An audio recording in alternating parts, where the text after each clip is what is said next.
Bonjour, bonjour, chers abonnés sur ma nouvelle chaîne, chers passionnés, amis des oiseaux, des canaris, des chardonnerets. Nous voilà sur une nouvelle vidéo pendant laquelle je vais vous présenter la composition pratique de mes couples chardonneret mutation. Donc c'est le suivi en fait de la présentation théorique. Rappelez-vous, je vous ai montré sur un fichier Excel mes compositions.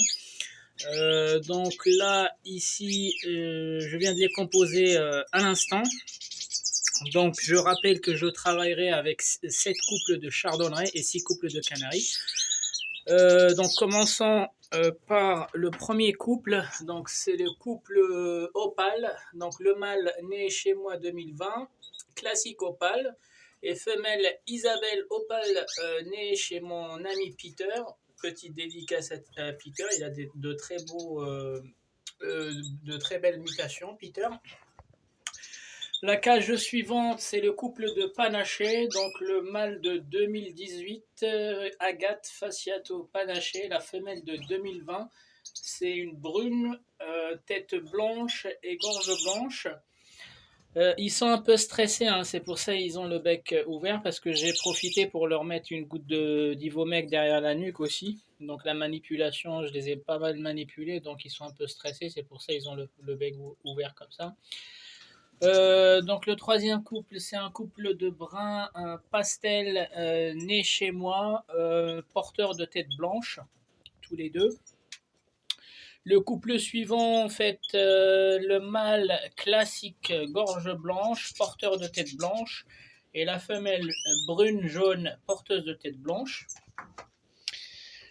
Ensuite, le couple numéro 5, donc un Agathe tête blanche, porteur de brun de 2019 avec une Isabelle tête blanche, yeux rouges.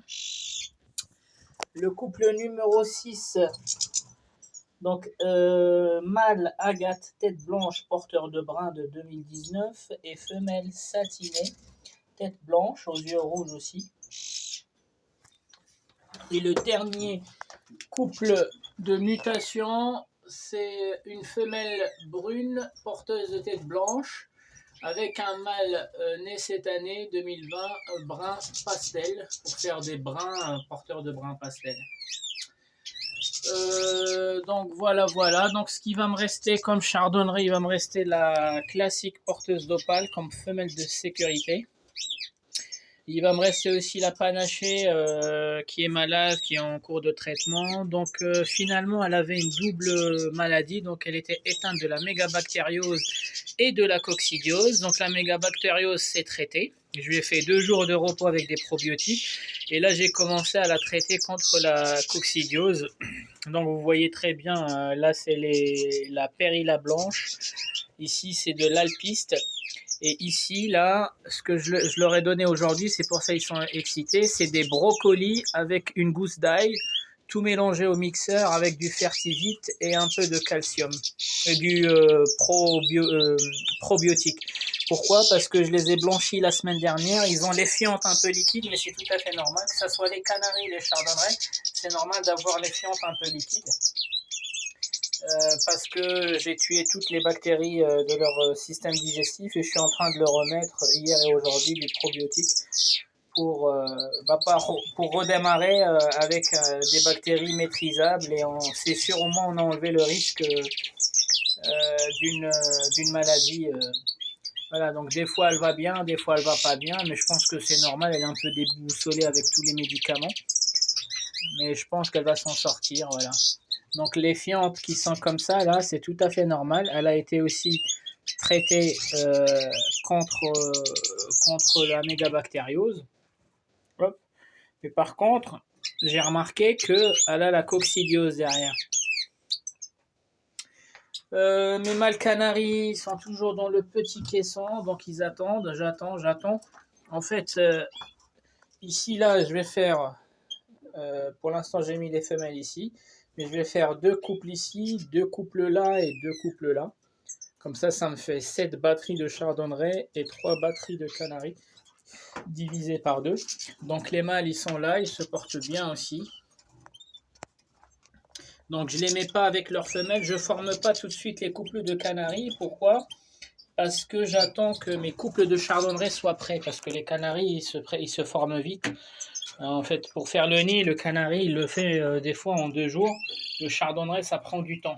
Voilà, donc vous voyez qu'ils n'ont plus le bec ouvert comme tout à l'heure. Hein. Donc ils déstressent petit à petit. Il y a juste des pièges à éviter quand on forme comme ça des couples de chardonneret. Donc les chardonnerets, ils sont beaucoup plus agressifs.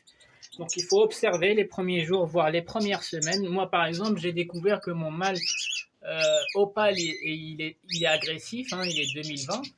Celui-ci, le panaché, je savais qu'il était déjà agressif. Et celui-ci, il est agressif aussi. Donc j'ai déjà détecté 3 mâles agressifs.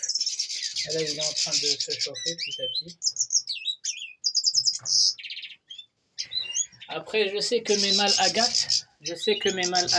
ils sont souvent, l'année dernière, ils m'ont fait galérer parce qu'ils étaient trop agressifs avec les femelles.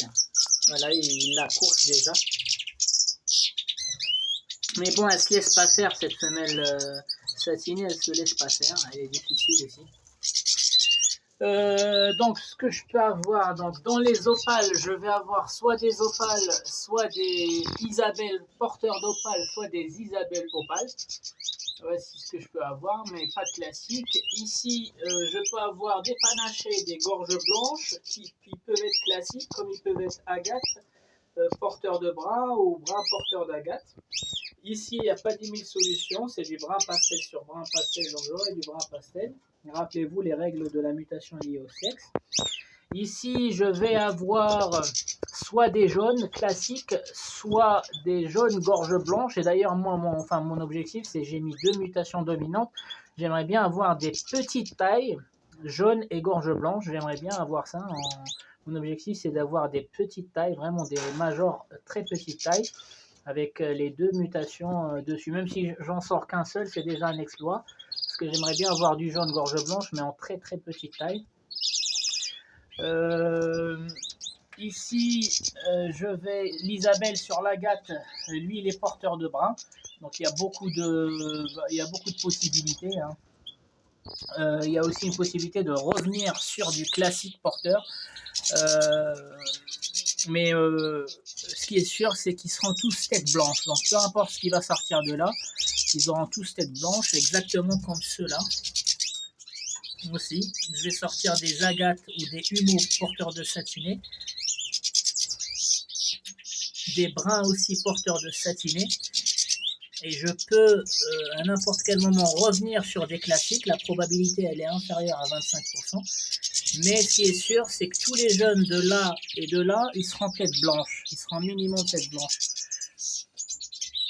Donc voilà. Il faut bien observer les premiers jours. Donc ici, c'est mes femelles. Donc j'ai 6 femelles canaries, 6 mâles canaries. Et j'ai comme femelle de réserve la mulet, l'hybride qui est là. Voilà, donc notre femelle panachée qui nous regarde. Bon, je vous donnerai ma façon, je vous expliquerai dans une des vidéos, il faut juste que je trouve le temps, ce que c'est la mégabactériose, comment la reconnaître, comment la traiter, comment prévenir. Et je pense par la suite, je ferai pareil avec la coccidiose, parce que ce sont 2 phénomènes, enfin les éleveurs, ils souffrent, les éleveurs de chardonneret, même des canaris, souffrent en fait de ces 2 maladies. Ils peuvent faire des ravages. Donc vous voyez que le mâle ici, il s'excite là. Moi, c'est la première fois que je le vois chanter, hein, il n'a jamais chanté. Donc le fait qu'il se retrouve avec la femelle, et je pense même qu'elle est en train de... Voilà, elle est prête la femelle.